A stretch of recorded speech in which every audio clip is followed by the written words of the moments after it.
আপনি জানেন কি প্রতি ৩ জনের মধ্যে কমপক্ষে ২ জন ব্যক্তি ক্যালসিয়ামের অভাবে ভুগে এবং এই ক্যালসিয়ামের অভাব আছে কিনা সেটা ম্যাক্সিমাম মানুষ বুঝতে পারে না, যার পরিপ্রেক্ষিতে ধীরে ধীরে একটা সময় খুব জটিল সমস্যায় পতিত হয়। একটা গ্লোবাল স্ট্যাটিস্টিক্স ঘেটে দেখা যায় বিশ্বে যত মানুষ আছে তার 66% মানুষ ক্যালসিয়ামের অভাবে ভুগছে এবং তারা তাদের যে খাদ্য তালিকায় সেই খাদ্য তালিকা থেকে তাদের প্রয়োজনীয় ক্যালসিয়াম পাচ্ছে না, যার পরিপ্রেক্ষিতে মানুষ খুব দ্রুত সময়ের মধ্যে বিভিন্ন জটিল রোগে আক্রান্ত হচ্ছে। আমাদের বডিতে যে পরিমাণ ক্যালসিয়াম থাকে তার মধ্যে ৯৯% ক্যালসিয়াম আমাদের দাঁত এবং হাড়ের মাঝখানে থাকে, আর 1% ক্যালসিয়াম আমাদের রক্তে থাকে। যখন আমাদের রক্তে ক্যালসিয়ামের পরিমাণ কমে যায় তখন হাড়ের মাঝখান থেকে সেগুলো আমাদের রক্তে এসে এই ক্যালসিয়ামটাকে ব্যালেন্স করে, কিন্তু আলটিমেটলি যখন লম্বা সময় ধরে আমাদের ক্যালসিয়ামের ঘাটতিজনিত সমস্যায় থাকবে তখন কিন্তু হাড় এবং দাঁতের মাঝখানে যে ক্যালসিয়াম সেটা ধীরে ধীরে কাভার আপ করতে করতে একটা সময় ক্যালসিয়ামের ঘাটতিজনিত প্রবলেমে ভুগে আমাদের হাড় এবং দাঁতের মাড়ি সেটা ক্ষতিগ্রস্ত হতে থাকবে এবং আলটিমেটলি এটা কিন্তু অপূরণীয় ক্ষতি। এই ক্ষতি কিন্তু আপনি কোনোভাবে আর কাভার আপ দিতে পারবেন না। সুতরাং সময় থাকতে প্রত্যেক মানুষের সতর্ক হওয়া উচিত এবং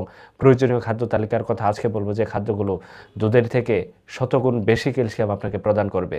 তার আগে আপনার জানতে হবে যে ক্যালসিয়ামের ঘাটতি আপনার দেহতে আছে কিনা। ক্যালসিয়ামের ঘাটতি থাকলে প্রাথমিক অবস্থায় 5টি লক্ষণ প্রকাশ পায়। সেই লক্ষণগুলোর মধ্যে সবথেকে গুরুত্বপূর্ণ লক্ষণ হচ্ছে আমাদের আঙ্গুল বা হাত পা অথবা আমাদের মুখের চারপাশ ঝিনঝিন অনুভব হওয়া, যেটাকে টিংলিং সেন্সেশন বলা হয়। যখন আমাদের রক্তে আয়োনাইজড ক্যালসিয়ামের পরিমাণ কমে যায় তখন আমাদের নার্ভ এবং মাসেলসের ইলেকট্রিক্যাল এক্সাইটেবিলিটি বাড়তে থাকে এবং আলটিমেটলি ওই সময় আমাদের হাত পা অবশ বা জোর শক্তি কম অথবা দুর্বলতার মতো প্রবলেম তৈরি হয়। শুধু ক্যালসিয়াম না, ক্যালসিয়াম ছাড়াও ভিটামিন B12, ডায়াবেটিসের রোগের কারণে এই ধরনের প্রবলেম হতে পারে। 2 নম্বর হচ্ছে আমাদের মাংসপেশিতে টান বা ব্যথা ব্যথা অনুভব হওয়া এবং আমাদের এটা কিন্তু মাঝে মধ্যেই আপনি ফিল করবেন, কোনো ওষুধ না খেলেও এই ধরনের টান বা ব্যথা কিন্তু চলে যাবে। 3 নম্বর লক্ষণ হচ্ছে আমাদের অল্প পরিশ্রমে ব্যথা চলে আসা শরীরে এবং সামান্য আঘাতে আমাদের হাড় ভেঙে যাওয়ার মতো প্রবলেম। অনেক সময় ক্যালসিয়ামের ঘাটতি থাকলে আপনার সাধারণ দুর্বলতা দেখা দিতে পারে অথবা কোনো লক্ষণ ছাড়াও ক্যালসিয়ামের লক্ষণ আপনার দেহতে দেখা দিতে পারে। এই ক্যালসিয়ামের প্রধান 5টি কাজ রয়েছে, তার মধ্যে 1 নম্বর হচ্ছে ক্যালসিয়াম আমাদের দেহে রক্ত জমাট বাঁধতে সাহায্য করে। আমাদের হার্টের যে কাজ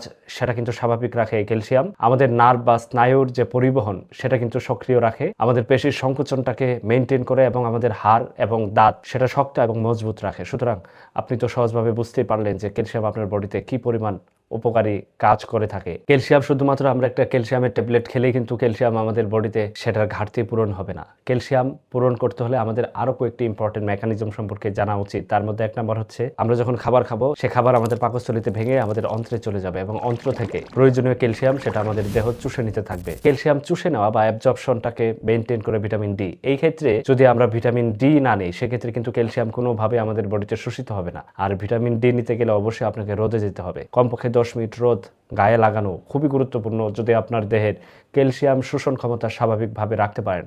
কিন্তু খুব দুঃখজনক হচ্ছে বর্তমানে আমরা 60 থেকে 65% মানুষ শহরে বসবাস করি, আর শহরে যারা বসবাস করে তারা ম্যাক্সিমাম মানুষ রোদের সংস্পর্শে যায় না, যার ফলশ্রুতিতে তাদের দীর্ঘ সময় ধরে ধীরে ধীরে ক্যালসিয়াম ঘাটতিজনিত প্রবলেমে ভুগে তারা বিভিন্ন জটিলতায় পতিত হচ্ছে। সুতরাং প্রতিদিন রুটিন করে অন্তত আপনার এক বেলা 10 মিনিট গায়ে রোদ লাগানোর প্র্যাকটিস করতে হবে। আর যখন গায়ে রোদ লাগাবেন তখন ক্যালসিয়াম অ্যাবজর্পশন ভালো হবে এবং আলটিমেটলি খাদ্য থেকে প্রয়োজনীয় ক্যালসিয়াম নিয়ে আমাদের রক্তের ক্যালসিয়ামটাকে বজায় রেখে বাকি ক্যালসিয়ামগুলো আমাদের হাড়ের ভিতরে জমা রাখতে সাহায্য করবে। আরেকটা গুরুত্বপূর্ণ কথা, আমাদের বডি নিজে নিজে কখনো ক্যালসিয়াম তৈরি করতে পারে না। এই ক্যালসিয়াম তৈরি করতে হলে আমাদের খাদ্য খেতে হবে। সেই খাবারগুলো কি যেগুলো আপনার ক্যালসিয়াম পূরণ করতে সাহায্য করবে? সব থেকে গুরুত্বপূর্ণ খাবার হচ্ছে পনির। পনির একটা জনপ্রিয় খাদ্য এবং এই পনিরে প্রচুর পরিমাণের ক্যালসিয়াম পাওয়া যায়। 2 নম্বর হচ্ছে দই। টক দই হলে খুব বেশি ভালো, কারণ টক দইয়ে প্রোবায়োটিক অনেক বেশি থাকে, সেটা আপনার দেহের জন্য অত্যন্ত হেলদি। এরপর হবে দুধ। সব থেকে গুরুত্বপূর্ণ হচ্ছে ছোট মাছ, যেগুলো বাজারে অবহেলিত মাছ হিসেবে বলা যায়। ছোট মাছ কাটা সহ খেলে প্রচুর পরিমাণের ক্যালসিয়ামের চাহিদা আপনার দেহতে পূরণ হবে।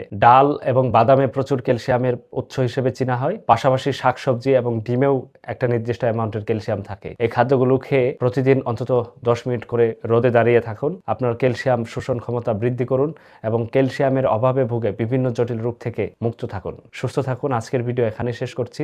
আসসালামু আলাইকুম।